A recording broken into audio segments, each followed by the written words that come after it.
arbitrary and mass killing of innocent civilians, the use of extreme sexual violence as a weapon of war, and indiscriminate shelling of civilian installations are among the key features that characterize the 8 months-long occupation of Tigray by Ethiopian and Eritrean forces. Following this and many other atrocities, thousands have fled to neighboring Sudan, while millions were internally displaced. We visited an IDP camp in Mekelle and spoke with IDPs displaced from Zalambesa, a town located on the border between Ethiopia and Eritrea. Froini was living in Zalambesa, but when the war started, she fled to her hometown of Adwa. She says she came to Adwa in hope of finding relative instability, but found that the situation was equally dangerous. Let me tell you what happened to me this one day.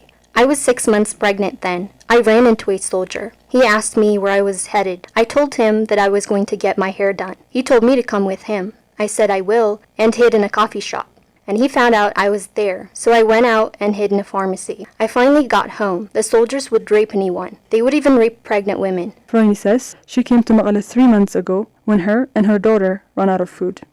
I stayed in Adwa, but there was nothing me and my daughter could eat. So I came to Mekelle 3 months ago, hoping to find something to eat. Haddas was also a resident of Zalambesa. She says her and her son depended on his photo studio and her business selling eggs to live a moderately comfortable and happy life. That is until Eritrean forces invaded Zalambesa in mid-November of 2020.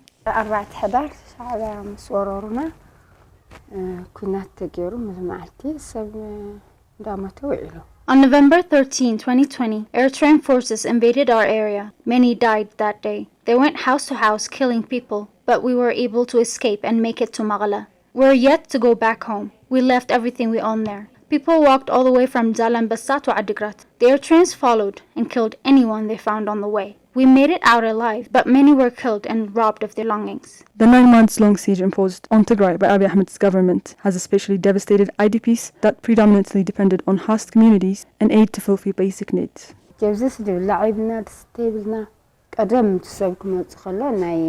nothing to eat or drink. In the early days, people from Mekelle used to bring us food and other things, but now there is nothing. We are starving. I've been sick for a week and I had nothing to eat the entire day. Our health is deteriorating. We are in a terrible situation. There's nowhere to sleep. I had to beg people for mattresses. My child doesn't have anything to eat. There are no blankets, and my child gets so cold. According to the United Nations, Tigray is home to over 2 million internally displaced persons that have no means by which they can attain basics such as food and medical care.